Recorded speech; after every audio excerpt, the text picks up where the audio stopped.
How's it going, everybody? This is actually not a live commentary, and this isn't the best guide yet, but basically I'm just going to be kind of showing you some things.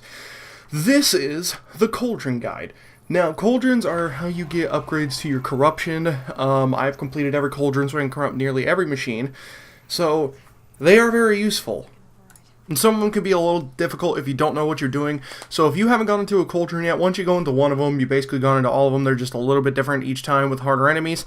So yeah, I'm going to be basically just telling you what's going to happen and all this different stuff. So yeah, let's just get right into it. I don't know which gameplay you're watching. I'm going to be probably putting on the one that I'm more sneakily fighting enemies. This is a very unique Cauldron that you're watching in the background because this had bandits infested with it and the Shadow Carja and everything. So this isn't your ideal Cauldron. Mostly it's a whole bunch of puzzles and these different things.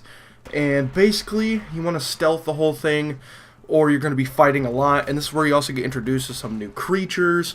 Some harder creatures, really puts a test to your skill. So, what is my recommendations? My recommendations is stealth.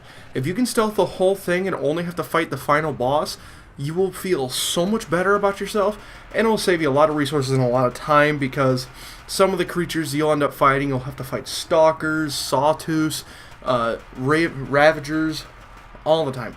So, gets a little intense and it can take a little bit of time. Ideally, you'll be spending like 30 minutes to 40 minutes in every Cauldron, depending on how many tries it takes you. But yeah, this Cauldron you're watching was pretty straightforward, but the last Cauldron is the most straightforward. The last Cauldron I did, basically I just showed up there and fought the boss instantly, which that was hard. I had to fight a Thunderjaw, I think it's called. And so basically, if you stealth the whole thing, you're going to get a lot of resources because you can silent strike a lot of the enemies here and instant kill them, early on at least. Because the first Cauldron, there's a lot of watchers, sawtooths, just very easy enemies. And once you get later on, they get progressively harder, like you'll have to fight stalkers, which those are annoying. Probably the most annoying creature to fight is a stalker. And different bellowbacks, just all around crazy. So, yeah, just stealth. Stealth the whole thing. Or you can go in guns blazing if you have a high enough perk set. What I recommend doing is kind of studying first with your focus what every enemy specializes in and their weaknesses. A lot of the weaknesses is fire, so definitely get your fire arrows out. But some of them have a lot of shock, so you can put some shock coils on, especially if you have armor piece already set up for shock coils, or if you have Tinker, just switch them out.